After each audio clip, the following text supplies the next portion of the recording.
Astro.build is a meta framework that I'm using a lot on those past months, experimenting a lot and studying a lot. So I want to share a little bit because I think it's pretty interesting how it unites like great performance and a great DX. So a little bit about myself.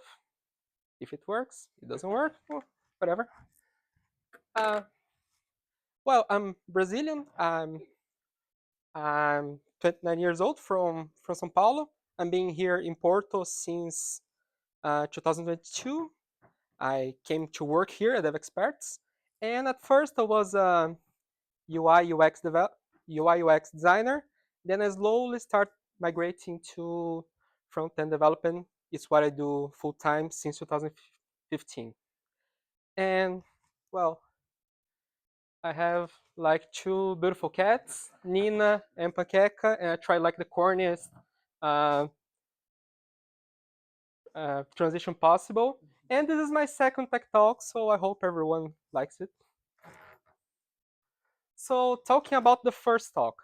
The first talk I did like 1 year ago was about web performance and how we can get those quick wins and how we can improve on our products.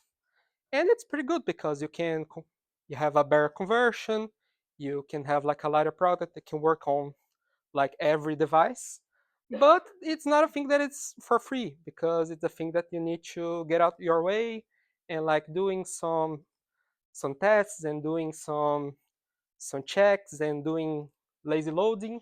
So that's why I like how Astro gives out mostly for free. I forgot that it doesn't work. And this is the talk structure. At first we'll talk about Astro basics, then the features, and a little bit of demo. It's pretty quick. Astro basics. So Astro is pretty similar to Next or Nux. It's a meta framework. You can use it for render on server side. You can use it for static generation, or you can use for both, because why not? One thing interesting that is UI framework agnostic. You can use whatever UI framework your team or you prefers, and you can use even more than one. You shouldn't use more than one, but you can. It's powered by Vite. It's pretty quick. It has like a great local performance, and it's light. Oh, damn!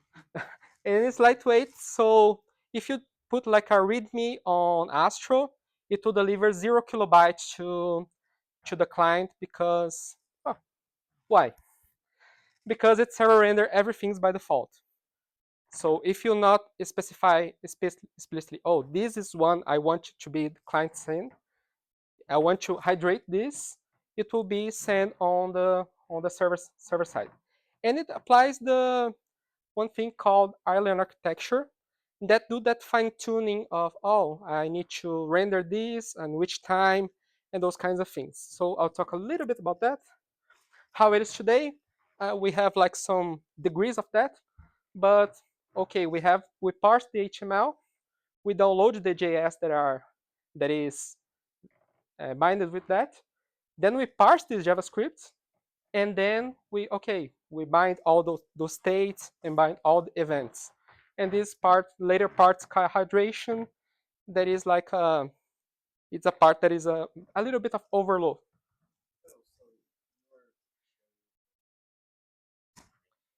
Then I don't know how to not do that. PowerPoint's so difficult. Now it's work? Okay, nice. So, no problem. So this is the classic hydration. So this gray part is what is called hydration. And what is island architecture? It basically is a hydration strategy that you see like you have your page. Here it has like a sea of static content in some islands of interactivity. So we can say, okay, just these parts need to be hydrated. And not every part needs to be hydrated at the same time. Some parts can be delayed, some parts can be, okay, only if you send like an event, only if the user scrolls until some part. So we can have a fine tuning, and here like we can like quickly uh, um, take that part and distribute the part or even shrink the part. So here we have these islands of interaction. And we have here a code example that is from the later example. We have here the nav, article, um, the header image, and some. And you can notice that some parts is using a directive cloud client. So I can like obfuscate the rest of it. So all of this part that is obfuscated, all of it will be server-side rendered and will not touch any part of the JavaScript. Only the parts that are gonna that put that client directive is gonna or skip the server-side 100%. For example, here the client only reacts because in the example will show better is like a graph, jack chart graph. So we use a lot of windows, so we need to skip entirely the server side, and we can fine tune that. And talking about the main features of Astro, the routing, if you already know about Vue, sorry, Next and Nuxt, is pretty similar. It's based on folders, and you can use two things like the Astro file and the Markdown file. The Markdown, it's a simple Markdown, it will render, but the Astro is like the star here. And of course, you can use API routes. It has like a nice structure of HP verbs. It's out of scope, but it's worth checking. So meet the .astro file. Um, who here has some experience with Vue? Nice. I think I need to explain a little bit. So in Vue we have the single file component. So all the HTML, all the JavaScript, all the CSS is on one file .vue.svelte, and it's bundled and divided later. And Astro is pretty similar. It has this structure. The structure here, the only part that is fixed is the server-side code. It needs to be on top. It's a top-level async function. But the rest you can like, I don't want the styling here, so I can remove. I don't want the client-side code, I can remove it too. But you have this all in one .astro file. And these files, since the .astro files are the files that will be 100% sent to the server. So it's perfect for the pages, for the routes. It's perfect for the templates, so you can like change some props, do some light things, and stateless components like icons, the nav, those kinds of things. So here I have example of a server-side code. As I said, it's like a sync function. At the top we have the import that we have from another component. It can be Vue, it can be React, whatever. But right here I call React, and we can have some light JavaScript that does not use any browser API or any browser or a window, things like that. And here you can use fetch directly. I think it's pretty handy. So here I'm doing like example GitHub fetch of stars, and I can use here directly current user repo stars half. So it's pretty easy to fetch the info and getting the info into the components. And here I have some client-side code if I need to do like some polyfill, things like that. I don't have the animation API, so I'll do a polyfill first. It's pretty similar to the user effect.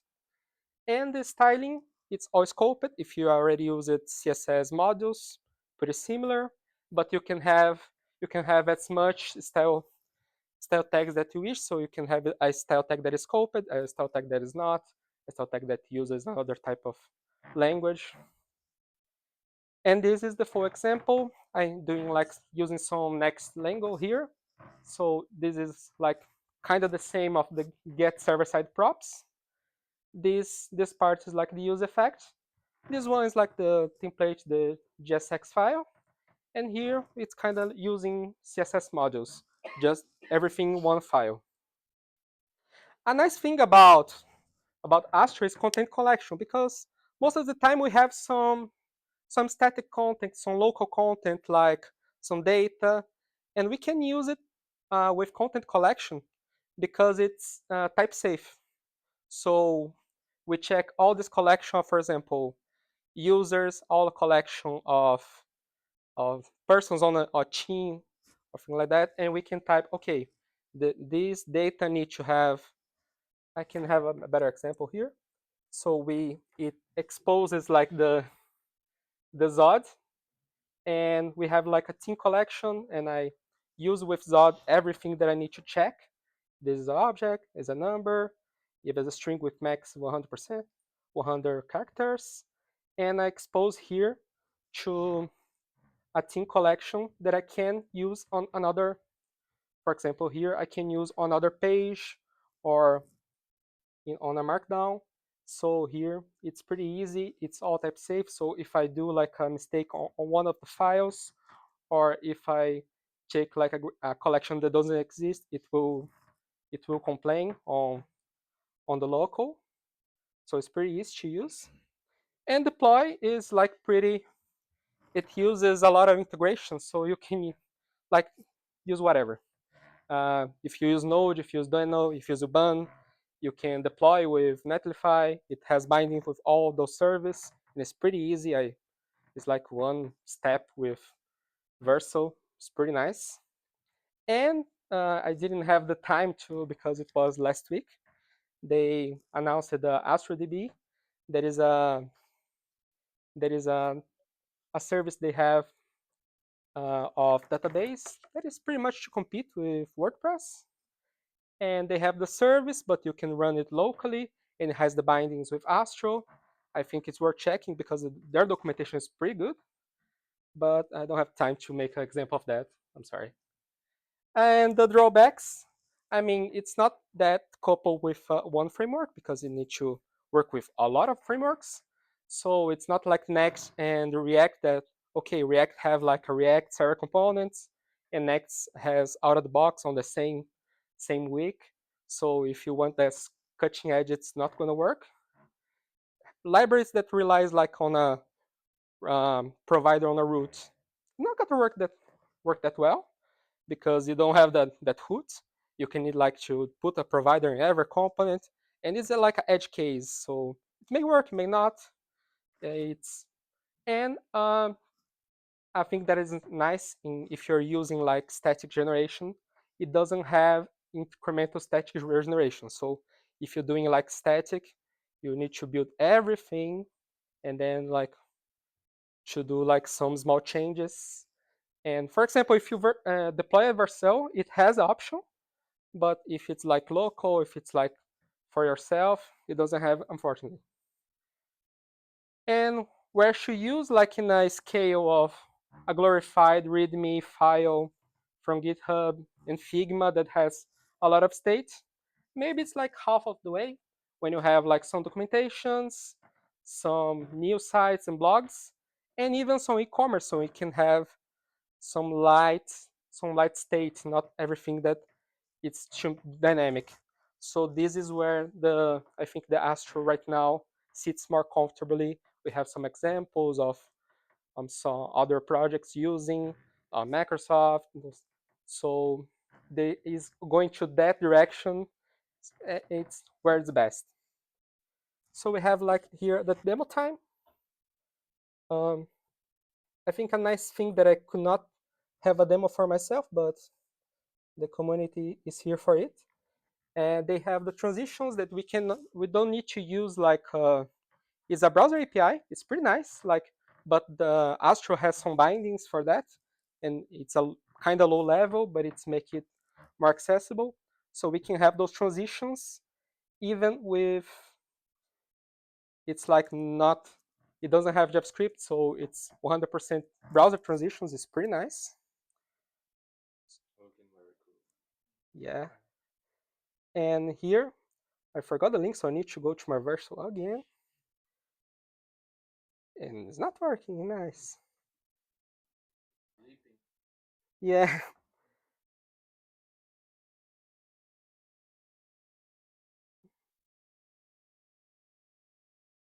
Okay, so I have here like a page. This component here I did with Astro files.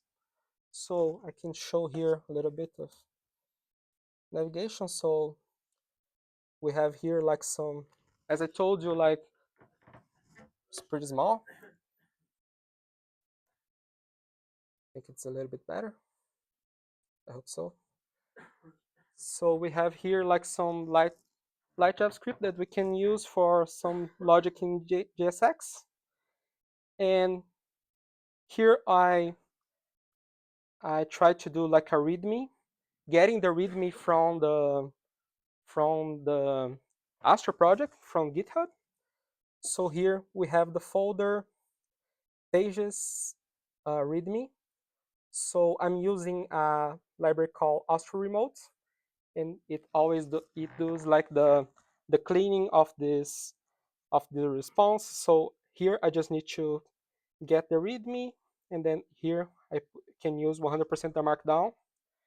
And like I'm doing like some, okay, if the image, I just need to change the image for not to be absolute, to be relative, but it's pretty easy to do that. So it's like to show how easy is like making a fetch from from external source and use it. So even for doing like the stream that I told you, like the glorified README file, it's pretty easy to do. And here we have example of collections. We have a collection here. I did like a team, Chico Bento, Rafael Pradella is a team that I put here that, okay, ID, net me number, everyone has to have a whole role. And here we have those type safe. And for example, here on the blog post, that is the same blog post that I used, like I can use here on this data pretty quickly. Let me see here on blog post, here index, I use it like get entry. So I get it from the collection of the teams, and at Rafael Pradella because it's the user, and I use it directly here on a member info component that I did, .astro component. And here it's the example that I did at first time. So we have like this talk that is real, that is skipped 100% the server time. Here the comments that only loads when I scroll into it. And something that I use it a lot, for example, when using Tag Manager, is that, okay, the marketing team sends an event, then I need to fetch something. So here, like I'm doing trigger event, and okay, nice. Now it's hydrated this 5 stars, but it can be whatever. I just didn't have that much time. But yeah, it's basically it. It's pretty quick, I told you. So thank you very much.